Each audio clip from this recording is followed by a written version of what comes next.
Just a few years ago, if you were to tell me that Toyota was going to charge over $80,000 for Corolla, I would have called you crazy. And yet, here we are with the absolute bonkers GR Corolla Morizo. Chasing cars. Honest reviews of your next car. Brought to you by Budget Direct. So why is it called Morizo? Legend has it is that Toyota President Akio Toyoda used to go motor racing and he needed an alias, so Morizo was what he would put on the car. And it's pretty special indeed. Just 25 examples have been allocated for Australia, which is considerably less than the 700 that we're going to get for the GR Corolla GTS version. And exclusivity has its price because the Morizo clocks in at $15,500 more than the regular GTS, unless you want matte paint, which is another $2.5 grand. Price is largely academic because, needless to say, they are a little bit hard to get a hold of. Now, on the topic of being sold out, Toyota is a little bit cagey. It says it can be ordered, but their allocation is only going to certain Toyota dealerships. And the importer does say that you do need to prove your motorsport love and credentials before you can get your hands on one. So, if the Morizo is so hard to get a hold of, you might be wondering what we're doing here at a racetrack conducting a review. That's because it would be remiss to miss out on the opportunity to drive what could be the most ballistic internal combustion Corolla ever devised. Such opportunities are not to be missed, so let's check out what makes this car so special. So the 1.6 litre turbocharged petrol 3-cylinder engine does output 221 kilowatts, which is just like the GTS engine. Although it does get more boost, and Toyota says that this lifts torque from 370 newton meters to the Morizo's 400 newton meters. And one little Easter egg that Toyota has put into the Morizo version is it does say GR4 on the front mount intercooler. You also get these lightweight forged 10-spoke BBS rims that actually have Gazoo Racing sort of milled into the face of them, and it fits Michelin Pilot Sport Cup 2 tyres, which are very sticky. In terms of suspension, the Morizo gets specific monotube dampers and a different spring rating. One key signature that you've almost spent 78 grand on your very special fast Corolla is that the Morizo version gets a carbon reinforced plastic roof that shaves 2.5 kilos. And to shave a few extra ounces, they've also removed the rear wiper. Right, let's check out the changes inside. So first up, the cabin isn't a huge departure from the regular GR Corolla GTS, although it does get a bit of a racier vibe in here. Most notably, you get this fake suede on the steering wheel, on the gear knob,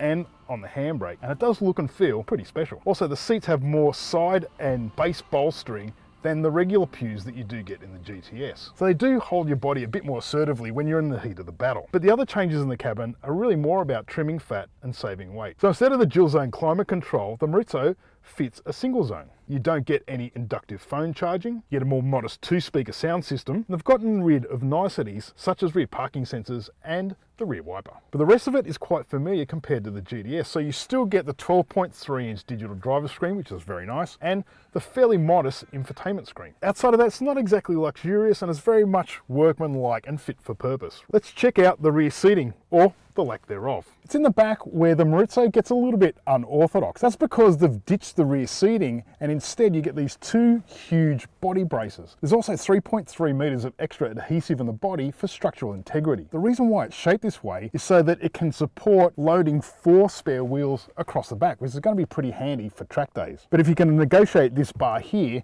it does make a bit of a handy panel van. The other little quirk, there are no rear window switches, which kind of makes sense because you have no rear passengers. Right, so that's what it's got, but what we really want to know is how it drives. So let's hit the track. All right, so we're rolling out on track now, so we're going to see how this Morizo goes and how it goes compared to my memories of the GTS. So it's funny because at once the steering feels a little weightier and a little bit more direct. There's more meat to the steering. Like I said earlier, so the engine at 221 kilowatts has no extra power compared to the GTS version, but this Morizo does get an extra 30 newton meters for 400 newton meters. So can you feel the extra torque on track? Well, you can. It's still got that nice strong mid-range hump of the regular GTS, but it's just a little more reactive to the throttle. Is there a big difference in the ratios of the gearbox? Well, it is kind of hard to tell, but it does seem like the ratios that they have chosen here really do suit track work. Now the springs are different and it does fit monotube dampers, so it sits a little bit flatter and it's a little more squat. But what you do notice is that it's more enthusiastic to big driver inputs, and it's also quite responsive to very small adjustments. It's a huge amount of grip from these Michelin Sport Cup 2s. I love these tyres, although there is a little bit of a thumping in the front because I think I've picked up some marbles with the hot rubber. It does sound really good, and it's just a little bit more hardwired than the regular GTS. The brakes feel the same, but it's really the big difference. It's not so much the weight, it's when you lift off like that in the middle of the corner, it's just a little bit more reactive to sort of shifting its bum around. So I've got it in track mode here, so it's 50-50 torque split. And it's exactly the same as the GTS in that you can vary it to 60-40 front rear or 30-70 if you really kind of want to get your inner drift on. It does feel quite strong. It does feel like you can really dig into this car and hang on and bat for you for the duration of a nice hard lap stint. Does it feel much quicker by the seat of the pants than the GTS? Well, that is hard to tell, but I do think with the Morizo you could flog it harder for longer, but it's certainly more reactive. The biggest change for me is just how the chassis reacts dynamically. I do like these seats for track too, so how these differ from the GTS is they do have more side bolstering and bolstering under the seat base, so you get a little bit more under thigh support and does kind of weld you into the seat a little better.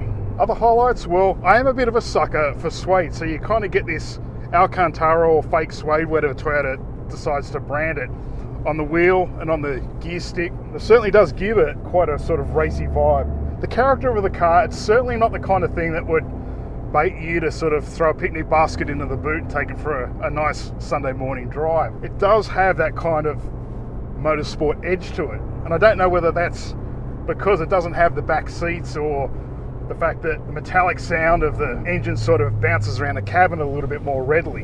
And it's still like the GTS version, not overly fancy for the kind of money that you're paying, but it does feel suitably fit for purpose. And let's face it, if you're plonking 80 large down on a Corolla that's built for the track, you really want that vibe to sort of be oozing out of its pores. Compromises, well, I have it in track mode at the moment, which is 50-50 split, and I am tempted though to put it more in rear bias, so let's see how that goes.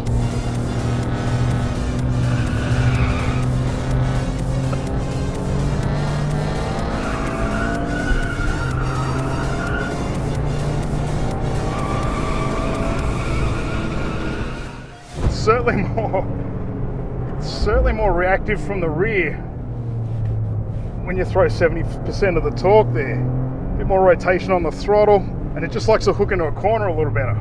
All in all, it's pretty impressive stuff, and I must say that if you were out there and you had the budget for a dedicated track car, $80,000 isn't really all that expensive for something this singularly focused. Nice work, Toyota. Is the Morizo the hottest Corolla that you can buy? Well, yes, of course it is, and that goes without saying. But is it worth the extra 15.5 grand splurge over the regular GTS? Well, that's a little bit debatable, and it depends on how you want to use it. On track, there certainly is more than a veneer of extra purpose and punch when it comes to the flagship Morizo. However, that 15 grand is a lot of change in the pocket for sticky Cup Sport 2 tyres and an awful lot of fuel for track days. So it depends on how enthusiastic you are, but it definitely is the ultimate Corolla for the completest fans. Well, that's what I think, but how about you? Put your thoughts in the comments below. Don't forget to subscribe while you're at it, and as always, thanks for watching Chasing Cars.